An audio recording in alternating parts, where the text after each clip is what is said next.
ईश्वर के दो रूप है, मैं मानता हूं, कोई माने न माने। एक है निर्गुण निराकार, दूसरा है सगुण साकार। निर्गुण निराकार ईश्वर को मंदिर में ढूंढते हैं, मस्जिदों में ढूंढते हैं, चर्चों में ढूंढते हैं, मठों में ढूंढते हैं, गुरुद्वारा में ढूंढते हैं।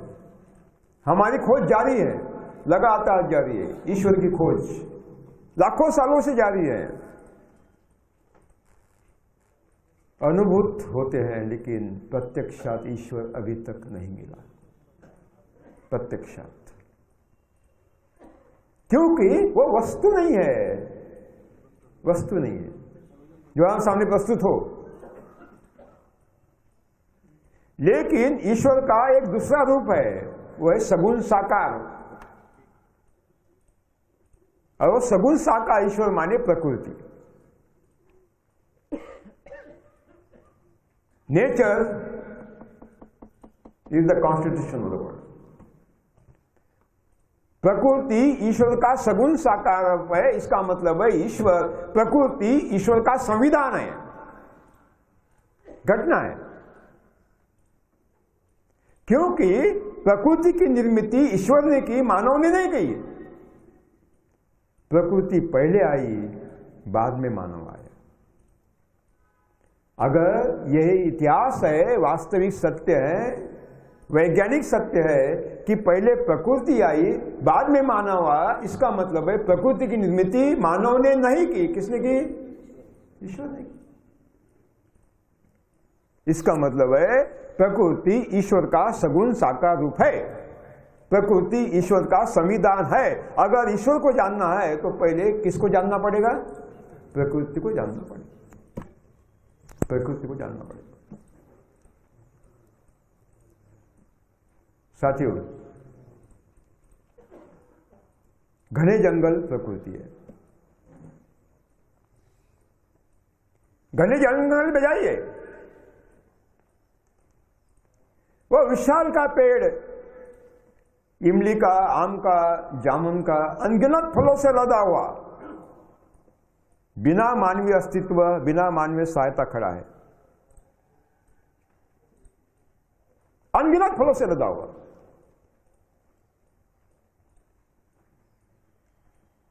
अगर वहां मानव की उपस्थिति नहीं है तो फल क्यों है?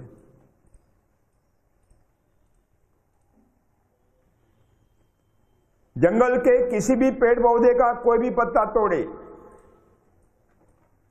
दुनिया के किसी भी प्रयोगशाला में परीक्षण करें, आपको नाइट्रोजन की कमी नहीं मिलेगी, फॉस्फेट की कमी नहीं मिलेगी, पोटेश की कमी नहीं मिलेगी, माइक्रोन्यूट्रिएंट की कमी नहीं मिलेगी। इसका मतलब है सब मिल गया। अगर जंगल के वो बड़े वृक्ष अनगिनत फलों से लदे हुए दुनिया को बता रहे हैं कि मैं हर साल अनगिनत फल लेता हूं, मेरे पास कोई भी मानवीय अस्तित्व नहीं है, मानव का तंत्र ही नहीं है, केवल एक तंत्र है, वो किसका है? ईश्वर का तंत्र है। उस ईश्वर के टेक्नोलॉजी से मैं फल दे रहा हूं। इसका मतलब है ईश्वर का आदेश है, अगर आपको कुछ खुशी करना है तो आदेश का पालन करें, प्रकृति में जो है उसका पालन करें।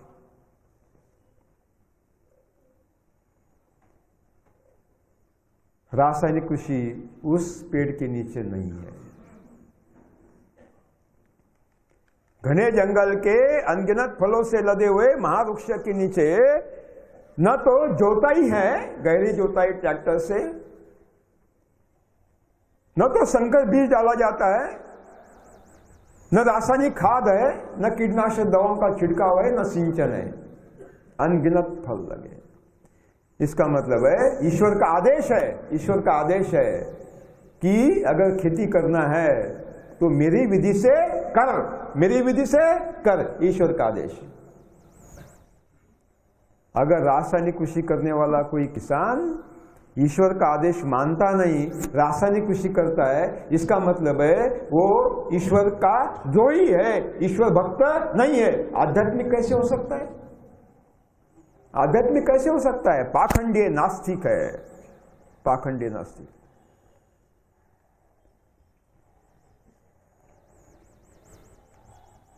आत्मचिंतन की आवश्यकता है। हम क्या कर रहे हैं? आत्मचिंतन की आवश्यकता। हमारे महाराष्ट्र के एक बहुत बड़े संत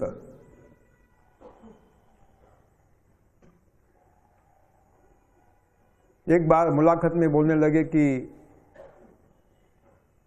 हम अहिंसा में विश्वास रखते हैं, हम बहुत बड़े आध्यात्मिक हैं। बोले आप क्या करते हो? तो बोले खेती करते हैं, 150 एकड़ खेती है। कौन सी खेती करते हैं? तो प्रचलित खेती करते हैं। क्या क्या करते हैं? तो संकर बीज डालते हैं। ये अनार की खेती है, साथ में अंगूर की खेती है।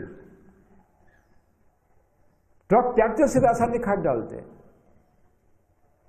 जहरीली कीटनाशक दवाओं को छिड़कते हैं, और इन छिड़कावों से, इन रासायनिक खादों से न जाने कितने करोड़ करोड़ जीवाणु का विध्वंस करते हैं, विनाश करते हैं। लोगों को जल खिलाते हैं, शाम को मंदिर में जाते हैं, गले में माला है, प्रार्थना करते हैं। आध्यात्मिक है?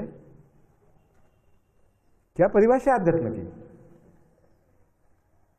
अगर ईश्वर की व्यवस्था को बर्बाद कर रहे हो, ईश्वर के खिलाफ बगावत कर रहे हो, खुद को आध्यात्मिक कहते हैं, कैसे अधिकार है आपको आध्यात्मिक कहने का?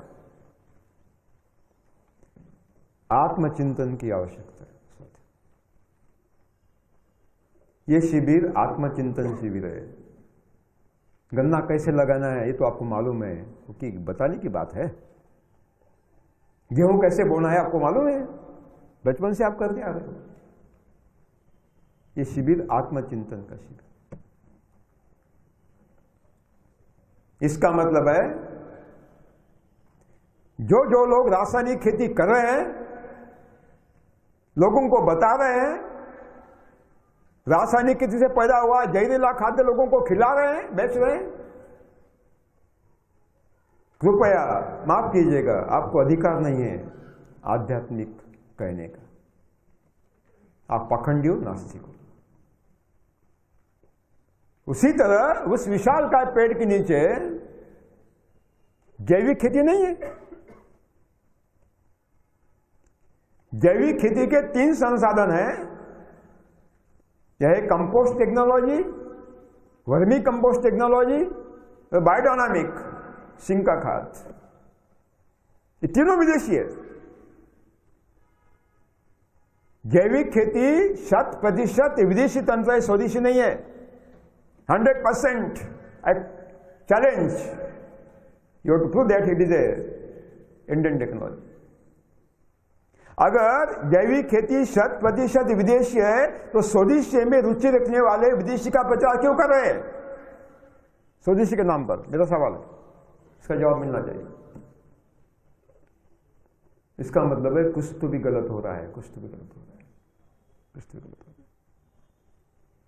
आत्मचिंतन के लिए हम बैठे हैं, क्या सही है क्या गलत है। जंगल के उस विशाल का पेड़ के नीचे कंपोस्ट खाद का प्लांट नहीं है, खड्डा नहीं है, वहां वर्मी कंपोस्ट का प्लांट नहीं है, ये सिंक का खाद नहीं है, तो भी अनगिनत फल है। इसका मतलब भाई वृक्ष, ईश्वर वृक्ष के माध्यम से आपको बता रहा है, संदेश दे रहा है कि कोई जैविक खेती की कोई आवश्यकता नहीं है, मत कर मत कर, मेरी टेक्नोलॉजी वो स्वीकार। लेकिन आप मानते नहीं, आप मानते नहीं, जैविक की तरफ दौड़ रहे हो, जैविक की तरफ। आध्यात्मिक कैसे हो सकते? आप तो पाखंडी है, आप तो नास्तिक हो सकते। आध्यात्मिक कैसे हो सकते? क्या परिभाषा है अध्यात्म की? क्या परिभाषा है? उस विशाल का अनगिनत फलों से लदे हुए पेड़ के नीचे जाइए,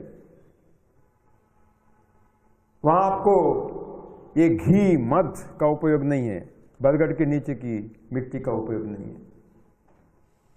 इसका मतलब है आध्यात्म नहीं है। उस पेड़ के नीचे पंचगव्य का उपयोग नहीं है, दशगव्य का उपयोग नहीं है, अग्निहोत्र नहीं है, तो भी अनगिनत फल है। इसका मतलब है ईश्वर का आदेश है, इसके पीछे मतलब हो, ये नहीं करना है, ये नहीं करना है। जो कर रहे आध्यात्मिक नहीं है। और उस विशाल का पेड़ के नीचे यौगिक खेती नहीं है, मंत्र पाठ नहीं है, योग साधना नहीं है, अनगिनत फल लगे हैं। इसका मतलब है किसानों के सामने प्रचलित जितनी भी पद्धतियां, कृषि पद्धतियां आकर थोपी जा रही है, उसका कोई अस्तित्व प्रकृति में नहीं है, ईश्वर की व्यवस्था में नहीं है। ये सारी पद्धतियां आध्यात्मिक हो ही नहीं सकती, ये पाखंडी नास्तिक। माफ कीजिएगा।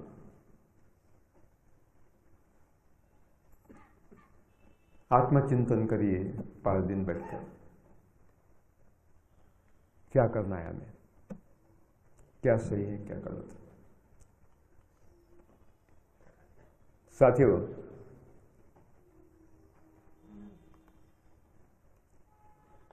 एक विश्वव्यापी शोषणकारी महाव्यवस्था है।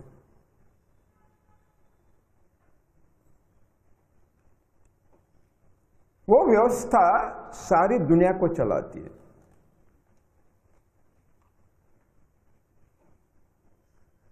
और उस व्यवस्था ने समाज को 2 खेमों में बांट दिया है।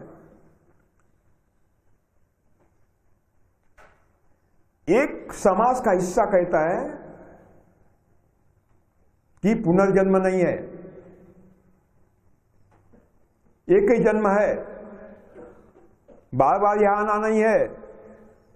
अगर एक ही जन्म है तो जितने भी प्राकृतिक संसाधन है उसका जितना ज्यादा हो सके भोग ले, चाहे अगली पीढ़ियों के लिए न बचे। हमें लेने देना नहीं है, केवल हमें क्या करना है, हमें भोग लेना है, क्योंकि आगे आना ही नहीं है, एक ही जन्म है। यह है अतिरिक्त भोगवादी जीवन शैली, विचारधारा, जिसको हम पाश्चात्य विचारधारा, अब तो भारतीय बन गई है, अब तो भारतीय बन गई है। दूसरा एक हिस्सा है समाज का, नहीं, हमें बार बार जन्म लेना है, हमें पुनर्जन्म लेना है।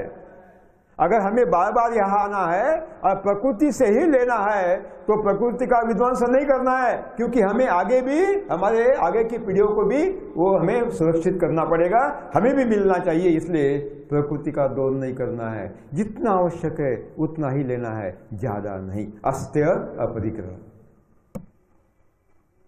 यह है भारतीय विचारधारा, आध्यात्मिक विचार, दार्शनिक, भारतीय दर्शन। आप कौन से पक्ष में हो मुझे बताइए, आप कहां हो? ये 2 पक्ष है। एक है लुटारू व्यवस्था, अगली पीढ़ियों के लिए कोई उनके पास कार्यक्रम नहीं है, अगली पीढ़ियां बर्बाद हो, उनके पास कोई कार्यक्रम नहीं है, खुद का देख रहे हैं, खुद का स्वार्थानंद बन रहे हैं। भौतिकवादी, पाखंडी, नास्तिक, आप उसके पक्ष में हैं कि सारे पृथ्वी को, सृष्टि को, निसर्ग को, प्रकृति को बचाना चाहते, अगली पीढ़ियों के लिए उसका दोहन नहीं करना चाहते, जितना आवश्यक है उतना लेना चाहते। किस पक्ष में आपको आत्मचिंतन करें।